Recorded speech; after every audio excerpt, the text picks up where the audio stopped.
নমস্কার, আবার আমি আমার ছাত্রের কাছে ফিরে এসেছি। মাঘ মাসে আজকে ধরুন 20-22 তারিখে ভিডিও করছি। তা এই রকম অবস্থায় তো গাছ কিরকম ফুল আনতে হবে। গরমের টমেটো বলে লাফাচ্ছেন। আর এখন গরমের টমেটো অনেকে বীজ বুনছে। কেন বীজ বুনতে যাচ্ছেন? বলছে জ্যৈষ্ঠ মাসে গিয়ে ফল দেবে। যে কোম্পানি যত বলুক, আবার গরমে অনেক জায়গায় লিখছি যে সামার টলারেন্ট। হ্যাঁ, এরকম সব লিখে দিচ্ছি বীজের গায়ে, সামার টলারেন্ট মানে গরম সহ্য করতে পারবে। কি সহ্য করতে পারবে বাবা? 35 থেকে 36, 38 ডিগ্রি বা 40 ডিগ্রি তাপমাত্রা এলে তোমার আর ফল রাখতে পারবে না, ফল ধরতে পারবে না, শুকনো হয়ে যাবে ফল। বিশেষ করে যারা পার্বত্য মানে যেটু লাল মাটির দিকে আছেন, পশ্চিম বর্ধমান বলি বা পশ্চিম মেদিনীপুর বলি বা পুরুলিয়া বাঁকুড়ার দিকে বলছি, ফল রাখা খুব সমস্যা। হবে না কেন? 50% ফল ধরবে, যা 20% ফল হবে, এই তো ব্যাপার। আরে গরমের টমেটো এখন গাছকে এরকম তৈরি করতে, এখন টমেটোর দাম কমে যাবে। আর দিন কত টমেটো দেখা যাবে যে 4 টাকা 5 টাকা হয়ে যাচ্ছে কেজি, ভালো পাইকারি, তা ঠিক আছে, তারপর মানা গেল। আর তার 20 দিন পরে, হ্যাঁ, আর 1 মাস পরে টমেটোর বাজার কোথায় যাবে? আমি শুধু একটা প্রশ্ন রাখবো, আপনারা তো টমেটো চাষি, আর 1 মাস পরে টমেটোর বাজারটা কোথায় যাবে? আপনি বলুন, 5 টাকা? আপনি উত্তর দেন তো, নিজের কাছে নিজে উত্তর দেন তো, আমাকে উত্তর দিতে হবে না। নিশ্চিত 30 টাকার উপর থাকবে বাজার। তারপর আস্তে আস্তে যত বৈশাখ জ্যৈষ্ঠীর দিকে দেবে, মানুষ তো এখন টমেটো খাওয়াটা সারা বছর হ্যাবিট করে ফেলেছে। তখন দেখবেন 150 টাকা কেজি আমরা খাচ্ছি, 120 টাকা 30 টাকা কেজি খাচ্ছি আমাদের ওই ব্যাঙ্গালোর।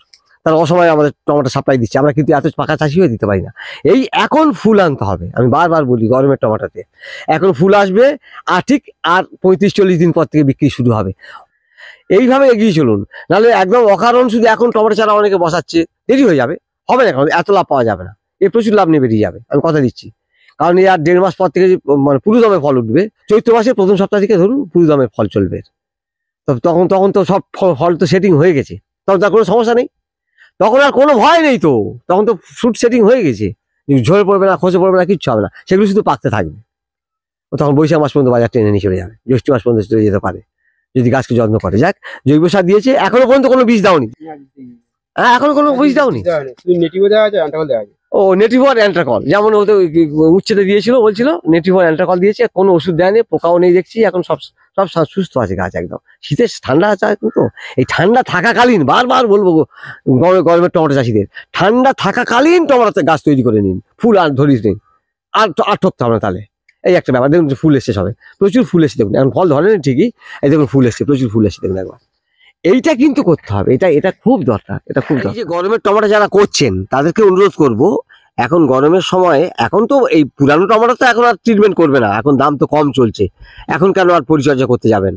এখন শুধু অনুরোধ করব নতুন টমেটো চাষিদের, যারা পেকে গেছে যে টমেটোগুলো, শুধু গাছ থেকে তুলুন, তারপর বাকি টমেটো দেখে দিন, যতটা দেরি করে তোলা যায় সেই চেষ্টা করুন, যদি কিছু লাভের আশা করা যায়।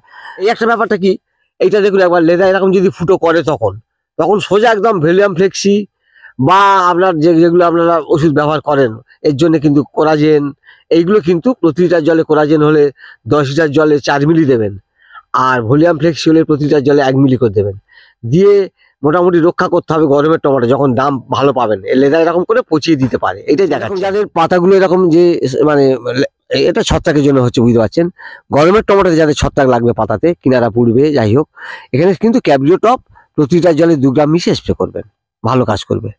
আর কম দামের মধ্যে আমার ছাত্র যেটা করছে, গাছ চকচকে রেখেছে, নেটিভো দিচ্ছে, কম দামের মধ্যে নেটিভো 1 গ্রাম করে। নেটিভো আমরা সাধারণত ধানে দিই, তা ঠিক আছে, সবজিতেও দেবেন, ওটাতেও কিন্তু ছত্রাক যাবে। ওটা ওই যে গাছকে সুস্থ রেখেছে, নেটিভো দিতে পারেন প্রতি লিটার জলে 1 গ্রাম করে, বা মিস্টার টপ প্রতি লিটার জলে 1 মিলি করে মিশিয়ে স্প্রে করবেন। এরকম পাতা হলে অবশ্যই ওই রকম স্প্রে করবেন।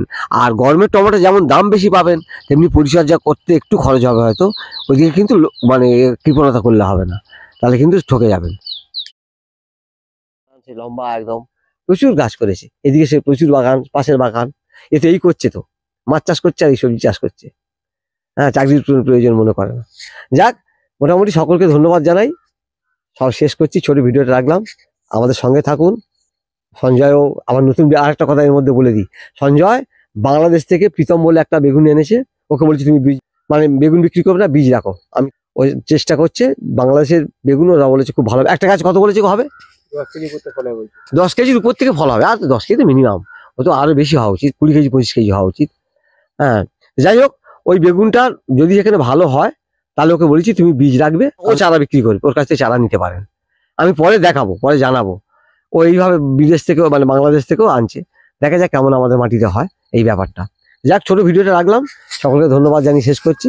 নমস্কার, ভালো থাকুন, সঙ্গে থাকুন, আমাদের সঙ্গে চাষে এগিয়ে চলুন, চাষ ছাড়বেন না। ধন্যবাদ জানিয়ে শেষ করছি, নমস্কার।